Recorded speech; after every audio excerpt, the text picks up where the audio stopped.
So now, David, we're going to talk about the topic of criticism. Oh. How well do you take criticism? I would say in the beginning stages, not well, because I would think of it as like a personal attack. But as I got older and I've experienced more things in life, I actually accept criticism quite well. It makes you a better person, it makes you more refined, it makes you smarter, and it makes you better at what you do. Has there ever been a time you were combative when you were given criticism? No, because the way that I was raised in my family is that you never lash out. And so I just kind of took the criticism. You describe being given criticism, but has there ever been a time you gave someone criticism and it was taken the wrong way? The person receiving it took it the wrong way completely? So I will just describe this person and I won't say their name or whatever. So what happened was I was explaining to this one person where this person put me in a position where he the person embarrassed me in front of like the group of people I was working with and was being very very hurtful and just very condescending and very demeaning towards me as just a base just like basic emotional needs. And so it got to the point where I had to take this person to the side and discuss like you can say these things, and yes, I'm a student, I'm learning these things, I'm going to make mistakes, I'm not perfect, but you do not ever call me stupid or whatever in front of people. Like you need to be more professional. And so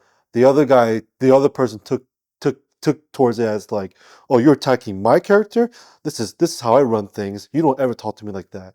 And so that was probably the most, I would say, combative. But yeah, I just, if you're gonna ever talk down to me or condescend me or try to belittle me, embarrass me, I do not take that lightly. And so I'm usually a very good listener and I'm attentive, but I don't take disrespect well. If I may ask, what was the outcome of that situation you just described? I left and Okay. I went to a different place Okay. where I got better treatment and I grew to be the better person than I am today. Okay. How do you think constructive criticism should be given or should be applied to not offend the other person? It really boils down to whether you're the employer or whether you're the employee, whatever the case may be, whether it's a boyfriend, girlfriend, spouse, whoever, it's all about meeting the people halfway. You need to understand what their tendencies are. You need to understand what your tendencies are. You need to come to a common battleground where you don't feel like you're overpowered or you're stronger or you're more superior than the other. You need to set a time for the one-on-one, have that conversation, let out what you need to let out, and be able to express what you truly feel. But at the same time, having that professionalism and that that setting the boundaries and expectation of how to properly express your criticism. I think it's really really important to set boundaries and the ground rules and just meeting people halfway. What is the psychology behind why people get offended when they get criticized? Because it's a part of human nature. Yeah. But if you look at it from an overall standpoint, what brings that negative energy out of us when we get criticized? I think it's more people are just self-conscious and people don't want to appear weak. But quite the opposite. Criticism makes you stronger, like I said earlier, right? If you're not criticized and you tend to lead with your old habits or things or you continue to let things fester and not get better, you're only making yourself worse. So I find criticism to be an advocate of mine and to help me grow not only as a person but whatever profession I'm in or whatever I'm doing. Criticism is an advocate. Do you know Pat Riley? Yeah. He's currently the president of the Miami Heat. But when he was the head coach for the Los Angeles Lakers during the Showtime era, he stated that he used to criticize his best players. So Kareem Abdul-Jabbar, Magic Johnson, he used to criticize them, and he stated that it was needed. He needed to do so to bring the best side of them out. So, for example, if they weren't criticized, maybe there would have been no championships Who because knows, right? they probably would have felt that. Would there be a Magic Johnson? Would there be the Kareem, Mhm, the Skyhook? Would there mhm, be the number one scoring, or was the number one mhm, scoring mhm. player? And Is LeBron the number one now? yes, sir. Yeah, yeah. And you look at someone like Jimmy Butler getting criticized, and they don't take that in such a good way, and they force themselves out of that situation to, so, it's just funny how, life works. Hmm. The greatest individuals get criticized and they use that as a way to motivate them, but then certain individuals get criticized and they don't want to hear it, and they just want out of that situation to be surrounded by individuals who are going to tell them what they want to hear. Again, like if you're not criticized or you're not critiqued, you're not going to grow. And it kind of comes back to your point of like people want to stay closer and people want to be heard what they want to be heard. This is life. Like you need to be straight up and like things are never going to go your way, and that's just how it works. And you gotta grow, and you need to be criticized, and you need to learn, and you need to get out of your comfort zone, quite frankly.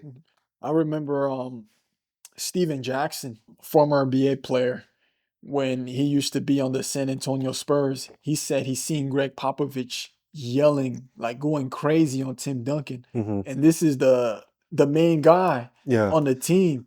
And he's going crazy on him, talking to him like he's like a bench average player. Hmm. So again, Greg Popovich, having love for Tim Duncan, felt the need to snap on him to bring that the best side of Timmy out. So how do you feel like the generation after millennials take criticism?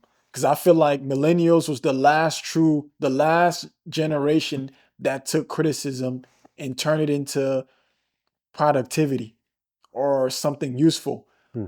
After the generation after us, there's no telling how they were gonna take getting chewed out.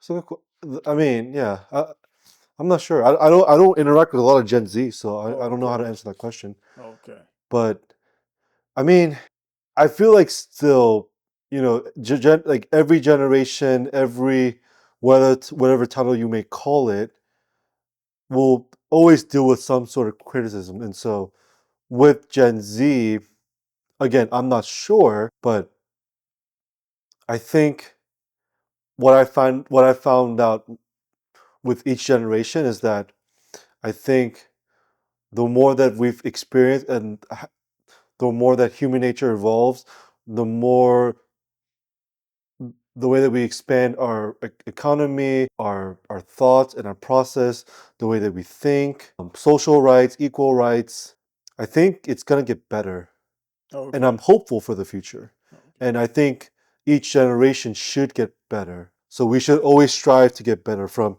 older generation, which they had their good times, and then now just kind of leveling up and understanding like this is stuff that in the old we need to embrace new ideas Okay. and new ways of accepting criticism. So Okay.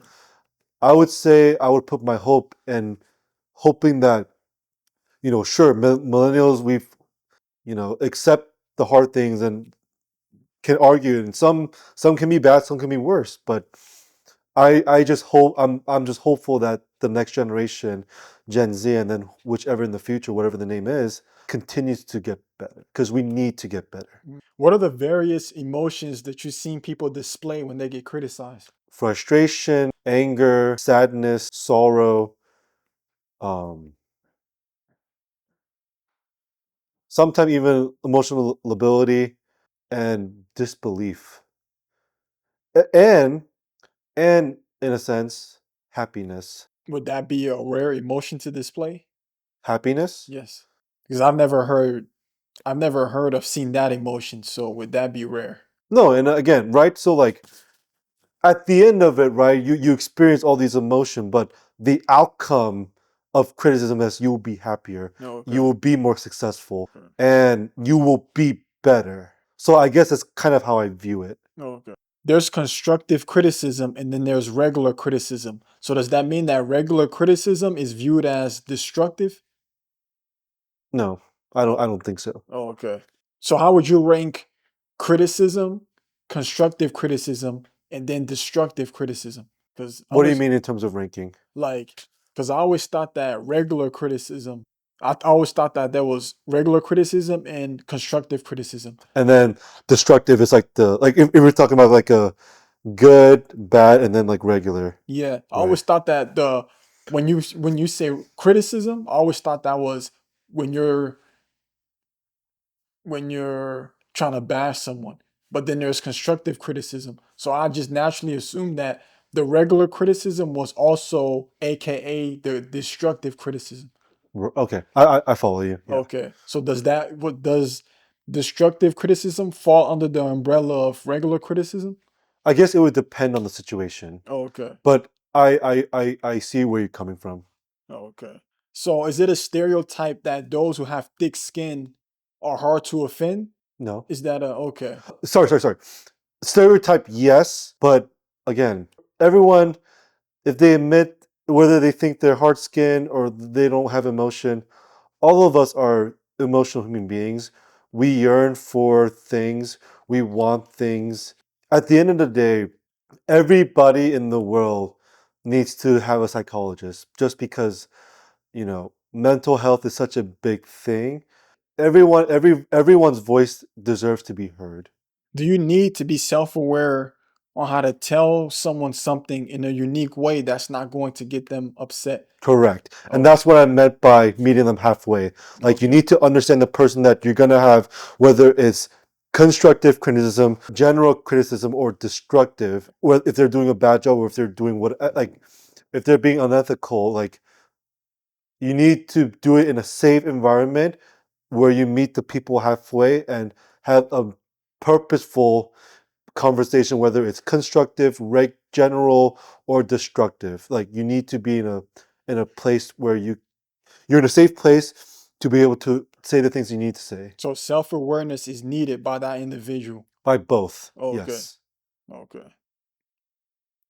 And you're right, because it's also needed by the person receiving it. Because that's let's my say they point. lash out, they wouldn't, What are you gonna do? yeah. Yeah, And even if they want to lash out, they need to be self-aware to not lash out. right. So, And again, kind of the thing that I was referring to, where that person kind of embarrassed me in public. That's not cool. and you could also state that he lacks self-awareness. 100%. Okay. And you could even state And also, this was like this is not like a one-time thing. This happened like 3 times a week. would you also state that that individual lacks social cues? Yes, Okay. Because 100%. let's say he had good friends around him. Like he probably doesn't have good friends in his inner circle. Because if he did, he'll pick up on social cues to not act like that. He would this person would complain about his spouse and then his family. So it's just this person is very egotistical, doesn't really think too much, only cares about what what they want to do.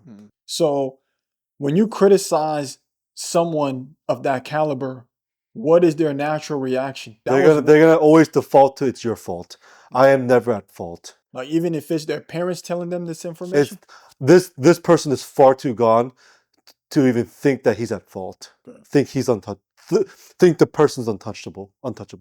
Can criticism ever be objective or is it always influenced by personal experiences? It's an amalgam of all, whether it's objective data, personal influences, and personal reaction, and personal lifestyle or personal culture or the way they grew up, the ethnic background. It's all so diverse, and big. It's all part of a big picture. How does self-esteem affect how someone handles criticism? To one effect, right? Affect self-esteem in a sense of being able to be really, really aware and to really understand where they're coming from is really, really important. And just to be able to know that you can be able to express and be confident that you can do that in a respectful manner. Why do you think some people take criticism better than others? Because there's some people who lash out, but there's some people who will surprisingly will agree with everything that you're telling them, which will be very shocking to the person telling them. So Mhm. why do you think there are individuals out there who take criticism very well? I think it comes from all aspects of life, right? Like for example, I'm sorry to cut you off. You're good. Imagine telling someone that they don't smell good, and the majority will probably lash out. But let's say you were telling this one individual who's like, "Yeah, you're right. Thank you for telling me." So would that in a way throw you off due to how kindly they took your criticism? Yeah. Again, I think it really just depends on that person, how they grew up, what's their background, what their belief is, how they respond to criticism, how they were taught through their family tradition, their parents, how they respect their parents. Again, everything is so multifactorial. There's just so many factors and influence in that individual. And again, it could be a personality thing, it could be just self-awareness, it could be insecurity, lots of things, I would say. And I think it just with that type of stuff is that person understands who they are, what they are, where they are, what's the situation is. They're more aware of what's going on. And so I would say in the sense of, understanding emotional context and then the social context and then applying them as well. So it's just everyone is so different. Everyone's so unique. Just some people take criticism very well and some others don't. But again, it goes back to my point of like whether they take it well, whether they don't take it well. You need to find that happy medium and meet meet each person halfway always. How do celebrities, athletes, and those you see in the media handle criticism in their day-to-day life? Because, for example, let's say LeBron has a poor game. People are gonna flood his IG and state how he isn't the GOAT. Then let's say you have a Hollywood celebrity like Brad Pitt, who was previously married to Angelina Jolie. So let's say he partook in a movie that was low selling and didn't have great reviews, then people are going to flood his IG and state that maybe this is the reason why your wife left you. So, how do you think these people of status handle criticism in their day to day life? I don't know. Like I don't make as much money as them. I'm not in the even the tier or ranking or whatever you call it. But I think most of them, like I'm not gonna comment on Brad Pitt. I don't really know him that well, but LeBron, right? So he takes all those criticism, he takes all those feedback, and what does he do now? He's known as the all-time GOAT, the greatest player to play that can play all the positions, the number one scoring leader in NBA history. He took all that and became who he is now. And now his literal dream was to play with his son before he retires, and he achieved all that he needed to achieve, despite the criticism of Cleveland, Miami, and all those doubts. He won championships. He did. Now, will people agree, or will people say that it took him X amount of attempts? Sure, but again, how many people has how many people have NBA trophy as much as him? Or you can always make that argument, but LeBron always proved the haters wrong. Okay. How do people handle criticism if the criticism has some fact to it? Does the person receiving it, could it lead to depression if the criticism involves something factual? Yeah, and like you know, constructive criticism is has such an emotional component to it. So it depends on what you're talking about, and if you are hitting somewhere deep inside, I'm sure that can cause some sort of distress or depression. Because not all criticism hits the same. but there's always that one that just lingers, Yeah. and it probably lingers because it has some truth to it. Right. So Right. that one criticism, there's always that one. So with that one, could it lead to like a mental breakdown? Can it lead to like depression? Sure. I think so. Yeah. Can social media make people more critical or more vocal? I think it depends on how you use it. Some people will use it to be more vocal. Some people will blast whatever the hell they want on social media. They'll just make a bunch of crap, or they'll be more vocal. I think in this day and age, it's like social media has expanded so much and so well that a lot of people use social media as platform to promote or to bash on, like you were mentioning in the prompt earlier. It just depends on how you use it. And I guess for me, I use it more of as for me, my IG, I have a thing called the 1 mile challenge, and so I do it daily just to prove myself or to be more vocal that like I'm doing this thing every single day and to prove myself that I can do this. So you can use social media however way you want to manipulate it, but it depends on who it is. So for me, I use social media to keep myself consistent, do the challenge every single day, and make sure I post it. And that way it's proof or facts, right? Talking about facts, actually doing the thing every single day. Do you think cancel culture prevented the way people give or receive criticism? Repeat that again. Do you think cancel culture has played a factor in the way people give and receive criticism? I would say yes. And in the sense of the one in particular that comes to my mind is Logan Paul. And am I a fan of him? Absolutely. I am not a big fan of Logan Paul. But I think he's one of those things where he and I'm not going to speak on the detail of what he's done with his Japan vlog, but people will probably understand what I'm talking about. I'm not going to disrespect that culture or those people, right? And so he actually got more famous, and he's doing well, and he's doing all these things, and it just that type of stuff I hate seeing. Let me rephrase myself.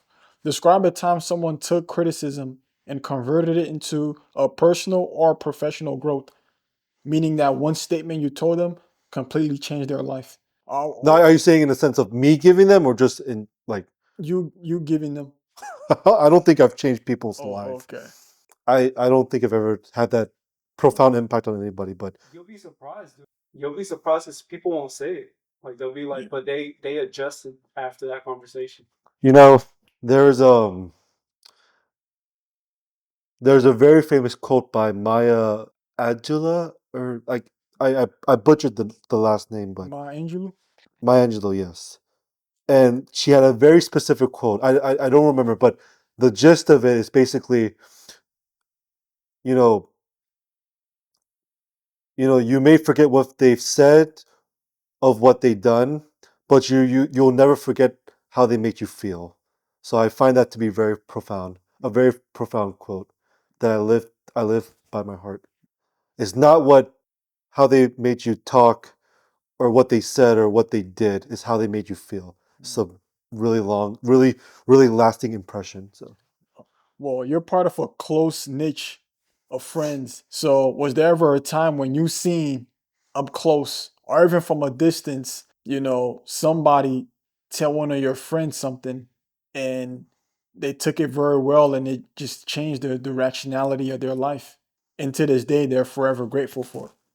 Like, have you ever witnessed it from one of your inner circle I guess friends? me. So my roommates one of them was Puerto Rican and the other one was Nigerian, and we've just learned so much about each other's cultures. And one of my friends who is so emotionally intelligent and just so well versed in what's going on in the world, socially, economically, politically. This man knows it all. And the one thing that he taught me to this day, and I will always keep it in my heart, is just to respect those in life, all walks of life. You don't know what they've been through. Be kind. At the end of the day, you don't know. I'm kind of repeating myself, but again, like you don't know what people's gone through. So just be kind to them. How was your viewpoint on other people prior to what he told you? I was very selfish, I was very prideful, and I was very arrogant. But I feel like he widened my point of view. Instead of me being so narrow-minded, now I'm more open and I'm more accepting. And it That's helps me to do it helps me to do my job better because I'm accepting all people's walks of life, the diversity, ethnic cultures, pronouns, he, she, they, just all sorts of different approaches and different walks of life, and being a better person by understanding those very well and respecting how they want to be addressed. So this individual helped you early on not to. He made me a better man. Okay. Yes. Okay. When parents criticize you, what do you call it? Is it criticism still, or is it another Nagging. term? Just nagging. Just nagging. Okay. You grew up with both parents, right? Yeah. You mentioned. Yeah. So would you rather be criticized by your dad or your mom? Mom. Yeah, because they say mom knows best. Yes. And dad's not trying to connect. He's like really trying to teach you a life lesson at that time. Yeah. So he's just going to give you straight, and it's like, yeah. Yeah. My dad was never really a big part of my life. Again, he was more involved in the church. And like I get it. I understand. I understand where he comes from, right? But at the end of the day, he didn't participate in my life as much as I like. But at the end of the day, he's still my father. I love him. I still respect him. But I'm much more closer with my mom.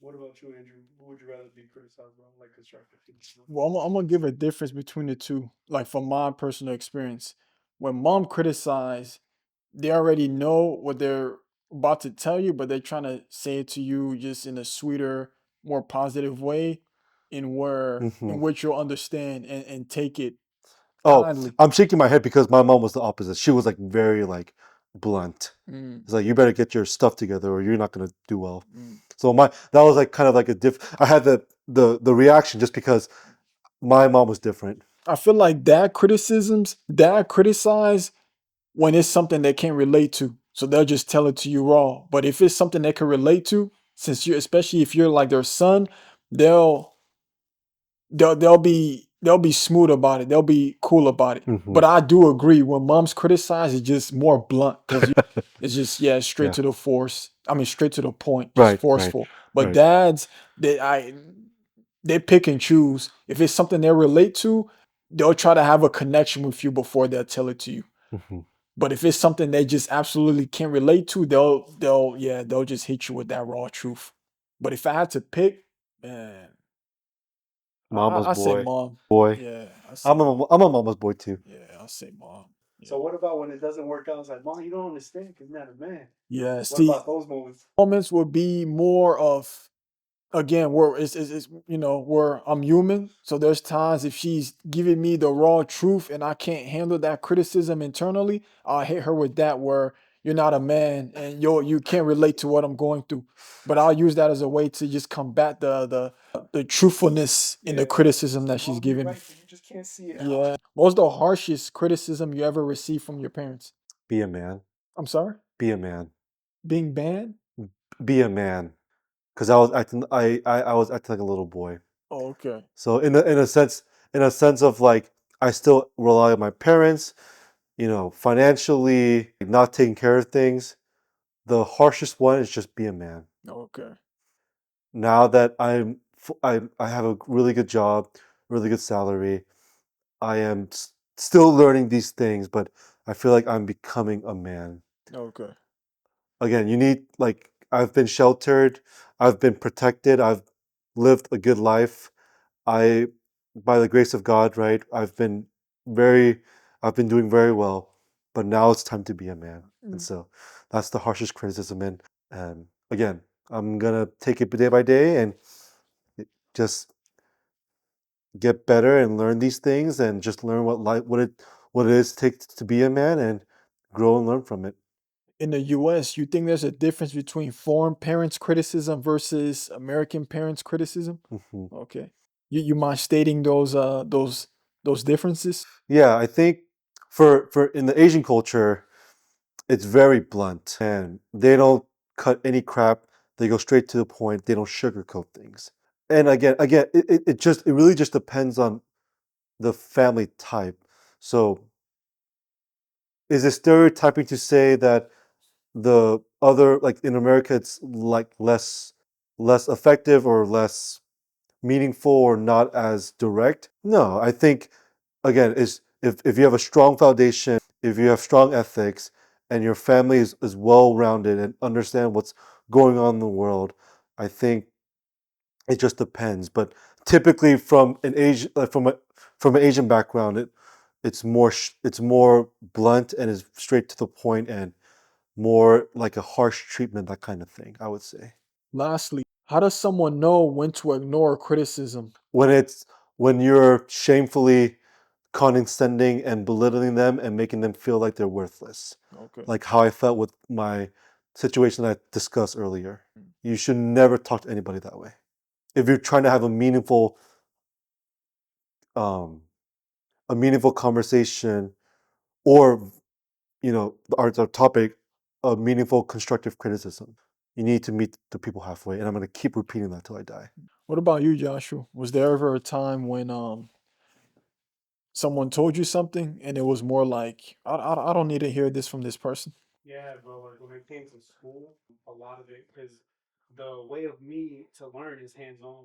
So when people are like, "Yo, it was good," I mean, they're disrespectful, bro. I don't even want to say like the things they'll say, but it'll be my classmates, and it's like, dude, I just couldn't grasp the concept of learning because I was learning different. Like I can't just sit there. It's hard for me to say like even right now. You see, I'm tweaking. I'm like, oh my god, like this.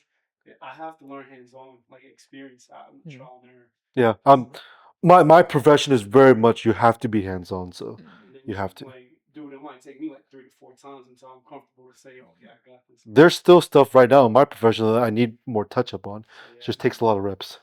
so I can respect speed. Like it's like someone might not get it mhm. at the time that they might, they got to work on it. So me alongside somebody's like, okay, like I'll be more patient, more lenient. And so, and bro, growing up is like, do it like this, do it like this. Like, dude, I'm not gonna do it at all. Mm. Like, And what difference does it make whether you're quote unquote slow and the other one gets it faster? Either way, you're both learning the same skill. So you're in his way, he learned it faster, sure, but you're developing your unique craft, are you not? yeah, because if anything, I might learn the way to do it without like the complications. Right. Like it's like, dude, I kind of found the cracks, Hmm. and like I could do the same thing at a different pace too. Right. So yeah, because there's people that are proud to work hard, and there's people that are proud to work smart. It's like, but all right, how about if we lay back and make an assembly line and let things happen at a certain way, or who's responsible for what? Yeah, but like growing up, like that's one of the things where I was criticizing. I was criticized about like the pace of learning. Hmm. And it's like, yeah, so I dropped out. Well, nah, don't say that. Don't say that. But David, thank you for this discussion. Thank you. I didn't know I was ending there, bro. I like that. But yeah, thank you so much, David, for No, your this time. this is Thank fun. you.